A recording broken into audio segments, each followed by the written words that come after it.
या एका सेकंदात हो, अगदी. फक्त या एका सेकंदात म्हणजे जेवढ्या वेळात माझं हे वाक्य बोलून पूर्ण झालं ना, आपल्या शरीरानं कोट्यावधी अत्यंत गुंतागुंतीची प्रथिने तयार केली आहेत. आणि तेही कोणताही आवाज न करता, म्हणजे कसलाही यंत्राचा गोंधळ नाही की काही नाही. अगदी. हे सगळं कसं घडतंय याचा आपण कधी शांतपणे विचार केलाय का?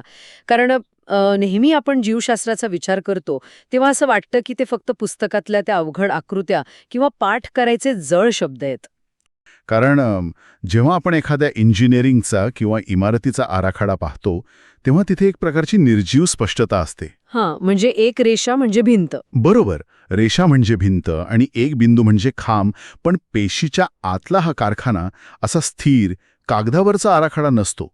तो स्वतःला चालवणारा, निर्णय घेणारा आणि परिस्थितीनुसार सतत बदलणारा एक अद्भुत प्रयोग आहे असं म्हणता येईल. बापरे! म्हणजे हा नुसता आराखडा नाहीये तर. नाही, हीच ती जैविक प्रक्रिया आहे जी DNA कडून RNAद्वारे प्रथिने तयार करते, म्हणजे प्रोटीन्स, आणि एका सजीवाला त्याचा आकार, रंग आणि एकूणच अस्तित्व देते. अच्छा. पण मग मला इथे एक अगदी मूलभूत प्रश्न पडतो. मानवी शरीराला सतत वेगवेगळ्या प्रकारच्या प्रथिनांची गरज असते, बरोबर? हो, सतत लागतात. म्हणजे कधी उंची वाढवण्यासाठी, कधी त्वचेचा रंग ठरवण्यासाठी, कधी केसांसाठी, तर कधी नुसती हातावरची एखादी छोटी जखम भरून काढण्यासाठी सुद्धा. हं. तर या सूक्ष्म पेशींना हा मेसेज मिळतो तरी कसा, की आता याच क्षणी नेमकं कोणतं प्रथिन बनवायचंय? हं. या सगळ्या प्रक्रियेची सुरुवात नेमकं कुठून होते? या सगळ्याची सुरुवात होते ती पेशीच्या अगदी मध्यभागी लपलेल्या एका अत्यंत सुरक्षित तिजोरीतून, ज्याला आपण केंद्रक किंवा इंग्रजीत न्यूक्लियस म्हणतो. अच्छा, न्यूक्लियस. हो, हा पेशीचा मेंदू आहे किंवा मुख्य व्हॉल्ट आहे असं समजायला हरकत नाही. शरीराला लागणारी प्रथिनं कशी तयार करायची याची जी काही मूळ माहिती किंवा मास्टर रेसिपी असते ना, ती याच केंद्रकामध्ये साठवून ठेवलेली असते. हे क्रोमोझोम्स एका पिढीकडून दुसऱ्या पिढीकडे, म्हणजे आई-वडिलांकडून मुलांकडे अनुवांशिक माहिती घेऊन जातात. क्रोमोझोम हे फक्त त्याचं बाह्य आवरण आहे, पण DNA स्वतःच सगळी माहिती नसतो. मेमरी चिप्स असतात. त्या चिप्समध्ये खरी माहिती, खऱ्या सूचना साठवलेल्या असतात. या मेमरी चिप्स म्हणजेच आपले जीन्स. अच्छा, जीन्स? हो, तुमची उंची किती असेल, डोळे कोणत्या रंगाचे असतील, या सगळ्याचा डेटा या जीन्समध्ये अगदी सुरक्षित असतो. हे खूपच स्पष्ट करणार आहे. यातील सर्वात रंजक गोष्ट म्हणजे DNA स्वतः कधीही त्या केंद्रकाच्या बाहेर येत नाही. कधीच नाही. आणि पेशीच्या इतर रासायनिक प्रक्रियांमध्ये त्याच्यात काही बिघाड झाला किंवा तो तुटला तर पूर्ण पेशीच खराब होईल. अगदी संपूर्ण पेशीचं कार्यच कायमचं ठप्प होईल. तिथे कोणताही बॅकअप नसतो. म्हणूनच DNA कधीही आपली सुरक्षित जागा सोडत नाही. तिथे असलेली माहिती बाहेर काढण्यासाठी एका खास दूताची किंवा मेसेंजरची गरज असते. आणि मला वाटतं इथूनच सेंट्रल डोग्माच्या पहिल्या आणि सर्वात महत्त्वाच्या टप्प्याचा म्हणजेच ट्रान्स्क्रिप्शन या प्रक्रियेचा जन्म होतो. म्हणजे समजा एक खूप मोठा आणि श्रीमंत शेठ आहे. तो शेठ म्हणजे आपलं शरीर. या शेठला अचानक गाजराचा हलवा खाण्याची इच्छा होते. आता गाजराचा हलवा म्हणजेच शरीराला अचानक लागलेलं एक विशिष्ट प्रथिन. आता एवढा मोठा शेठ स्वतः तर स्वयंपाकघरात जाऊन हलवा बनवणार नाही. मग तो काय करतो? तो आपल्या एका मुख्य नोकराला बोलवतो, ज्याचं नाव यम आहे. आणि हा यम म्हणजेच आपला mRNA किंवा मेसेंजर RNA. बरोबर. पण ह्या यमची अडचण अशी असते की त्याला तो गाजराचा हलवा कसा बनवायचा याची कृती किंवा रेसिपी माहीत नसते. मग तो काय करतो? तो त्या मास्टर डेटाबेसकडे जातो. अगदी, तो थेट माहितीच्या खजिन्याकडे जातो. पेशीच्या जगात हा mRNA थेट केंद्रकातील त्या सुरक्षित DNAकडे जातो. शरीराला ज्या विशिष्ट प्रथिनाची गरज असते, नेमक्या त्याच प्रथिनाची रेसिपी तो DNAच्या त्या प्रचंड मोठ्या डेटाबेसमधून शोधून काढतो. पण ही रेसिपी कॉपी करण्याची जी प्रत्यक्ष तांत्रिक प्रक्रिया आहे ना, ती मला थोडी गोंधळात टाकते. कोणती प्रक्रिया? म्हणजे आपण नेहमी DNAचं ते वळणदार 2 धाग्यांचं मॉडेल पाहतो, डबल स्ट्रँडेड. मग ट्रान्स्क्रिप्शन या प्रक्रियेदरम्यान जेव्हा हा mRNA माहिती कॉपी करत असतो, तेव्हा तो DNAचे ते दोन्ही धागे वापरतो का? नाही, आणि इथेच निसर्गाची हुशारी दिसून येते आपल्याला. DNA हा जरी डबल स्ट्रँडेड असला तरी ट्रान्स्क्रिप्शन दरम्यान त्याचा फक्त एकच धागा साचा किंवा टेम्पलेट म्हणून वापरला जातो. असं का बरं? 2 धागे असून एकाचाच वापर का करायचा? कारण दोन्ही धाग्यांची गरजच नसते मुळी. DNAवरील जे न्यूक्लिओटाइड्स असतात, म्हणजे ते A, T, G, C, त्यांचा क्रम हा नेहमी एकमेकांना पूरक असतो, ज्याला आपण कॉम्प्लिमेंटरी म्हणतो. अच्छा. म्हणजे एका धाग्यावर ए असेल तर दुसऱ्या धाग्यावर हमखास टी असतो आणि जी समोर सी असतो. त्यामुळे एकाच धाग्यावरून संपूर्ण माहिती अचूकपणे मिळवता येते. mRNA जेव्हा तयार होतो तेव्हा तो याच एका धाग्यावरील माहितीला पूरक असा आपला स्वतःचा नवीन धागा बनवतो. अच्छा. म्हणजे जर डीएनएच्या साच्या असलेल्या धाग्यावर जी असेल तर नवीन बनणाऱ्या आरएनएवर सी येईल बरोबर. आणि डीएनएवर ए असेल तर तिथे टी यायला हवा. पण एक सेकंड, इथेच तो सगळ्यात मोठा रासायनिक बदल होतो ना. मला विज्ञानाच्या पुस्तकात वाचलेलं आठवतंय की आरएनए मध्ये टी म्हणजे थायमिन नसतोच. अरे वा, हे तुम्ही अगदी अचूक पकडलेत. हाच तो आरएनए आणि डीएनए मधला सर्वात महत्वाचा रासायनिक फरक आहे. डीएनए मध्ये जिथे थायमिन असतं तिथे आरएनए मध्ये थायमिनऐवजी युरॅसिल नावाचं रसायन असते. म्हणजेच जेव्हा ट्रान्स्क्रिप्शन होतं आणि डीएनएवरील ए वाचला जातो तेव्हा नवीन बनणाऱ्या आरएनएवर टी ऐवजी यू जोडला जातो. U for uracil. म्हणजे आपला तो यम नोकर आता युरॅसिल वापरून लिहिलेली ती लवचिक रेसिपी घेऊन त्या वॉल्टमधून म्हणजे केंद्रकातून बाहेर पडला आहे. हो, तो बाहेर आलाय. आणि तो आता पेशीच्या मुख्य भागात आलाय. mRNA तिथे पोहोचला की मग सेंट्रल डॉग्माचा पुढचा टप्पा सुरू होतो. तो म्हणजे प्रत्यक्ष निर्मिती, ट्रान्सलेशन. आता mRNA कडे जो सांकेतिक संदेश आहे तो कसा वाचला जातो हे पाहणं रंजक आहे. कारण ती रेसिपी काही मराठी किंवा इंग्रजीत लिहिलेली नसते. नक्कीच नाही. तो संदेश सलग अक्षरांची माळ नसतो, तर तो 3-3 न्यूक्लिओटाइडच्या गटात विभागलेला असतो. या 3 अक्षरांच्या गटाला ट्रिप्लेट कोडॉन असे म्हणतात. आणि या ट्रिप्लेट कोडॉनचा उल्लेख आला की आपल्याला एका महान भारतीय शास्त्रज्ञाशी आठवण काढावीच लागेल. हो, डॉक्टर खुराना. हो. आपल्या पाठ्यपुस्तकातील माहितीनुसार भारतीय वंशाचे शास्त्रज्ञ डॉक्टर हरगोविंद खुराना यांनी या ट्रिप्लेट कोडॉनचा शोध लावण्यात अत्यंत मोलाची कामगिरी बजावली होती. तो खरोखरच विज्ञानाच्या इतिहासातील एक सुवर्ण क्षण होता. डॉक्टर खुराना आणि त्यांच्या सहकाऱ्यांनी हे सिद्ध केले की हे 3-3 अक्षरांचे गट जसे AUG किंवा CCG हे कसे मिळून शरीराला लागणारे 20 वेगवेगळे अमिनो ॲसिड्स बनवण्यासाठी अचूक सूचना देतात. त्यांच्या याच ऐतिहासिक शोधासाठी त्यांना 1968 साली नोबेल पारितोषिक देऊन गौरवण्यात आले होते. किती अभिमानाची गोष्ट आहे ही. तर आता ट्रान्सलेशन या प्रक्रियेत काय होतं ते पाहूया.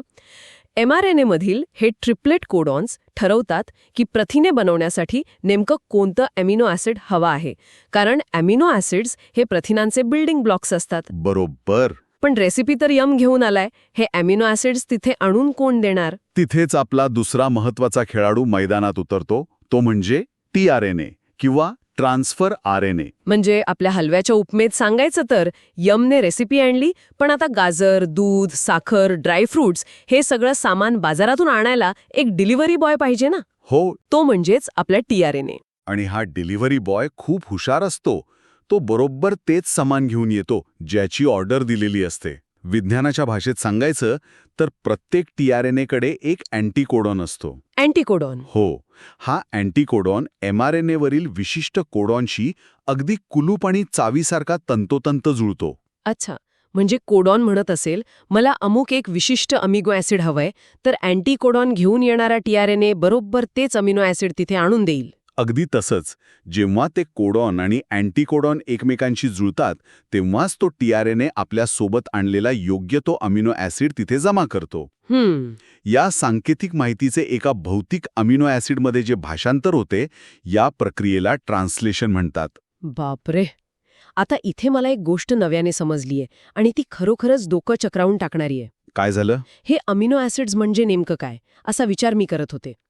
आपण जे रोजचं अन्न खातो, समजा आज सकाळी आपण दूध प्यायलो, अंडी खाल्ली किंवा नेहमीचा वरण भात खाल्ला, या अन्नात प्रथिने असतात हे आपल्याला माहितीये. हो, असतात. हे अन्न जेव्हा पचते तेव्हा आपलं शरीर त्या प्रथिनांचे तुकडे तुकडे करून त्याचे अमिनो ॲसिड्स तयार करते आणि ते आपल्या रक्तात मिसळतात. म्हणजेच आपण खाल्लेल्या अन्नातले हे अमिनो ॲसिड्स म्हणजे दुसरं तिसरं काही नसून तेच कच्चे साहित्य आहे. आणि हेच कच्चे साहित्य तो टी नावाचा डिलिव्हरी बॉय उचलतो. हे किती आश्चर्यकारक आहे. म्हणजे आपला tRNA ह्याच कच्च्या साहित्याचा वापर करून शरीराच्या गरजेनुसार समजा केसांसाठी केराटिन किंवा त्वचेसाठी कोलॅजन असं स्वतःचं कस्टम मेड प्रथिन बनवतो. हो. म्हणजे मी सकाळी खाल्लेल्या डाळीचा वापर करून शरीर आता माझ्या डोळ्याचं प्रथिन बनवत असेल. हेच तर जीवशास्त्राचं खरं सौंदर्य आहे. आपण जे खातो त्यातील घटकांचा वापर करून शरीर स्वतःला हवं तसं नव्याने घडवत असतं.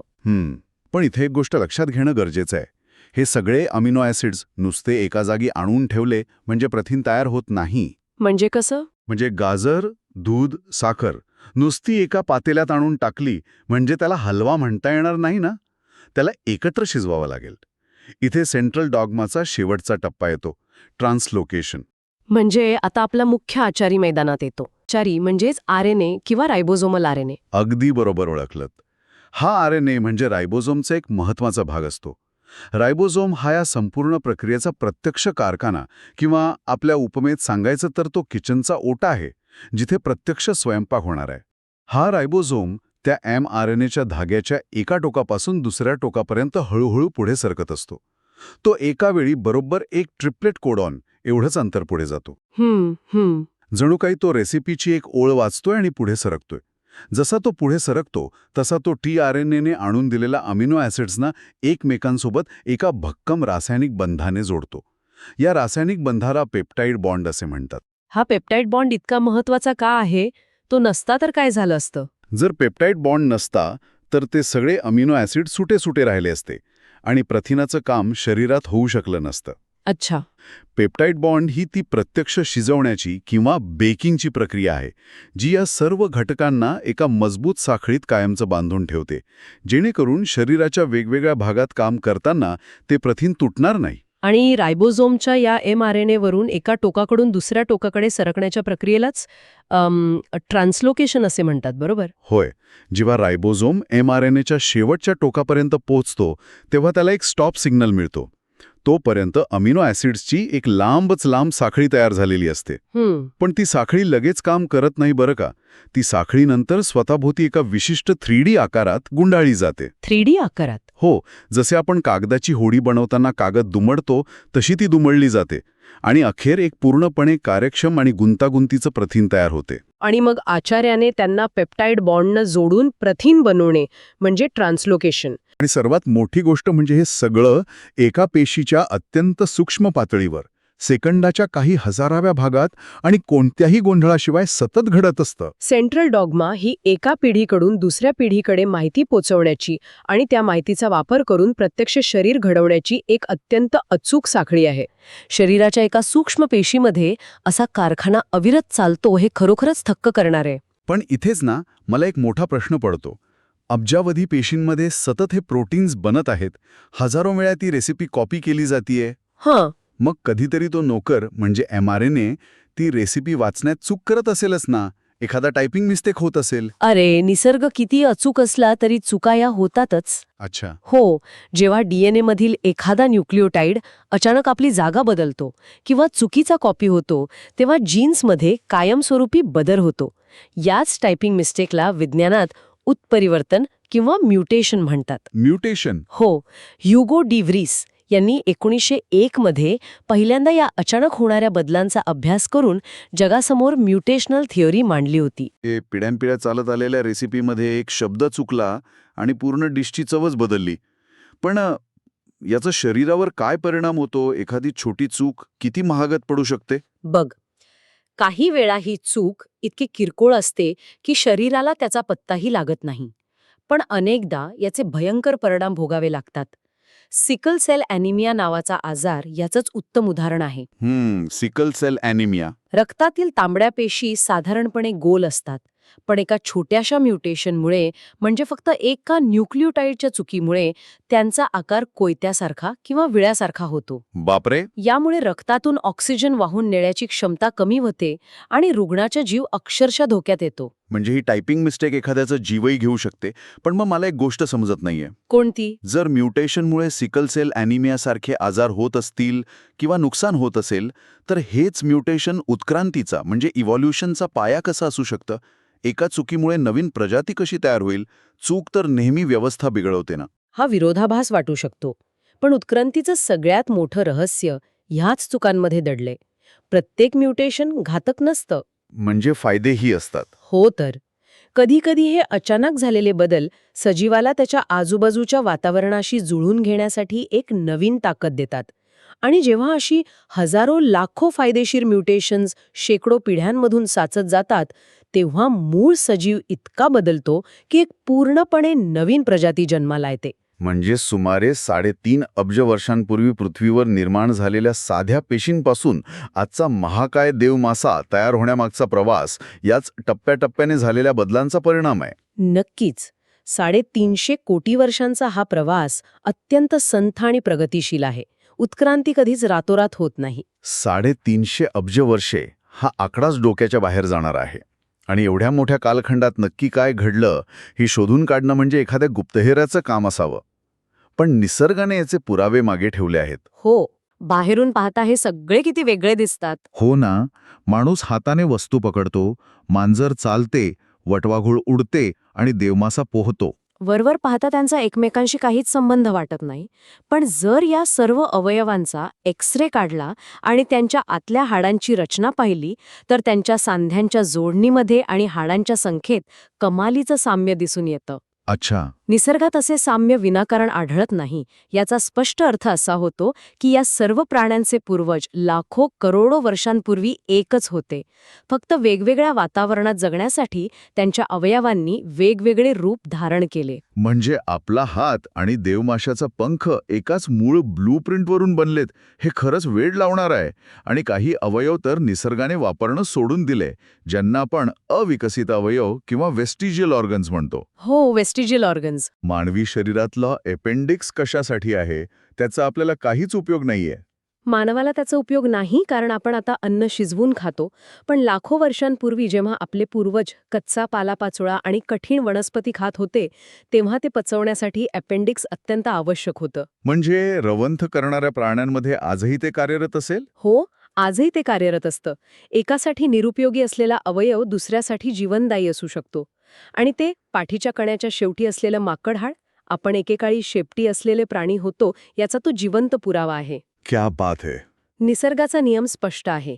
जो अवयव वापरला जात नाही, तो हजारो वर्षांच्या प्रक्रियेत हळूहळू नाहीसा व्हायला लागतो. किंवा आपले कान हलवणारे स्नायू. हो, कुत्रे आणि मांजरी जसे आवाजाच्या दिशेने कान हलवतात, तसे स्नायू आपल्यात आजही आहेत. फक्त आपण ते वापरू शकत नाही. हे अवयव म्हणजे आपल्या शरीरात लपलेले भूतकाळाचे अवशेषच आहेत. याशिवाय प्राण्यांच्या उत्क्रांतीचे दुवे जोडणारे कनेक्टिंग लिंक्स सुद्धा निसर्गात सापडतात. अगदी बरोबर. पेरिपॅटस नावाचा कीटक बघ, तो गांडुळासारखा दिसतो, पण त्याच्यात कीटकांसारखी श्वसननलिकाही असते. आणि तो डग बिल्ड प्लॅटिपस. हो, प्लॅटिपस हा प्राणी सरपटणाऱ्या प्राण्यांसारखी अंडी देतो, पण पिल्लांना पोसण्यासाठी त्याच्याकडे सस्तन प्राण्यांसारख्या दुग्धग्रंथीही असतात. आणि लंगफिश तर मासा असूनही चक्क फुफ्फुसांनी श्वास घेतो. हे सगळे पुरावे ओरडून सांगतात की सस्तन प्राणी हे सरपटणारे प्राण्यांपासून आणि उभयचर प्राणी हे माशांपासून उत्क्रांत झाले आहेत. पण जे प्राणी करोडो वर्षापूर्वी नष्ट झाले, उदाहरणार्थ डायनोसॉर, त्यांचं वय आपण कसं काय ठरवतो? तिथे कार्बन डेटिंगची पद्धत वापरली जाते. हो, पण मला हे नेहमी बुचकळ्यात टाकतं की एखाद्या दगडासारख्या झालेल्या हाडात किरणोत्सारी घटक कसे काय सापडतात. हा कार्बन त्या जीवाश्मात जातो कसा? हा, खरं तर अत्यंत रंजक भाग आहे. विलार्ड लिबी यांनी शोधलेली कार्बन डेटिंग म्हणजे C14 पद्धत यावर प्रकाश टाकते. अंतराळातून येणाऱ्या कॉस्मिक किरणांमुळे वातावरणात C14 नावाचा किरणोत्सारी कार्बन तयार होतो. अच्छा. वनस्पती प्रकाश संश्लेषणातून हा कार्बन शोषून घेतात. मग शाकाहारी प्राणी या वनस्पतींना खातात आणि मांसाहारी प्राणी या शाकाहारी प्राण्यांना खातात. म्हणजे अन्न साखळीतून तो कार्बन प्राण्यांच्या शरीरात पोचतो. अगदी तसंच. म्हणजेच जिवंत असेपर्यंत प्रत्येक सजीवाच्या शरीरात किरणोत्सारी C14 आणि सामान्य C12 कार्बनची पातळी ठराविक प्रमाणात असते. पण जेव्हा तो प्राणी मरतो तेव्हा तो अन्न खाणे थांबवतो, म्हणजेच नवीन कार्बन घेणे थांबवतो. अगदी बरोबर.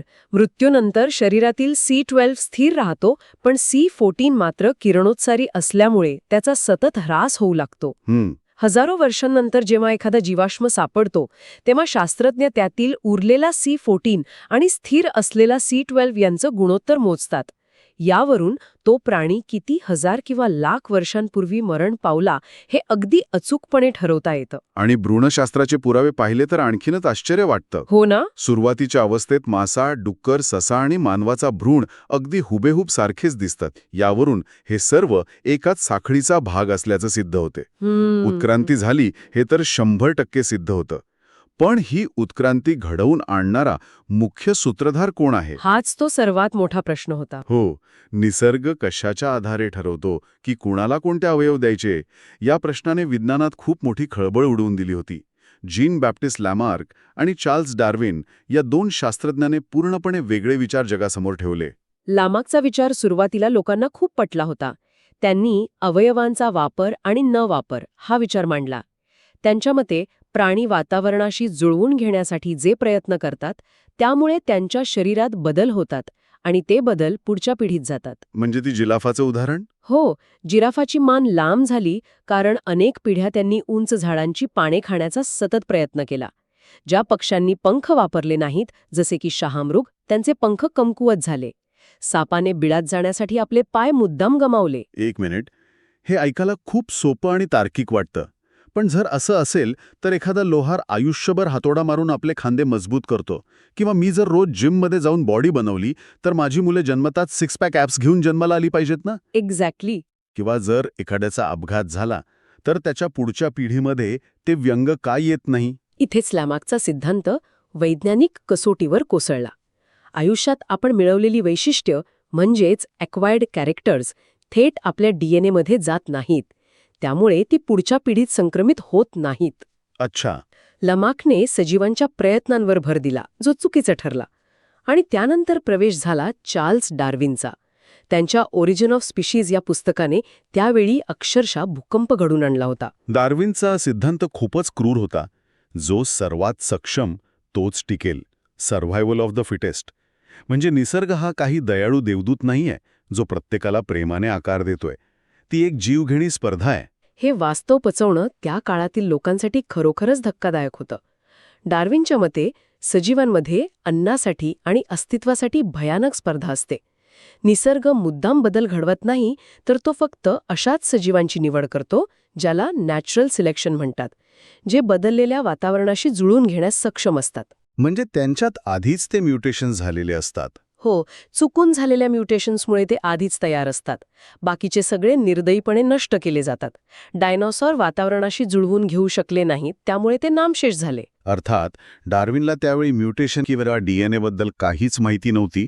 त्यामुळे हे अचानक होणारे बदल कसे होतात याची यंत्रणा तो तेव्हा स्पष्ट करू शकला नाही. पण त्याचा नैसर्गिक निवडीचा पाया आजच्या जेनेटिक्सने 100% खरा ठरवला आहे. अगदी खरंय. आणि याच नैसर्गिक निवडीच्या मुशीतून आजचा मानव तयार झाला आहे. लेमूरसारख्या प्राण्यांपासून इजिप्तोपिथेकस, ड्रायोपिथेकस आणि रामापिथेकस असा हा प्रवास सुरू झाला. पण मानवाच्या बाबतीत हे बदल नेमके का झाले? अचानक एका माकडाला माणूस का व्हावं असं वाटलं? यामागेही वातावरणाचाच मोठा दबाव होता.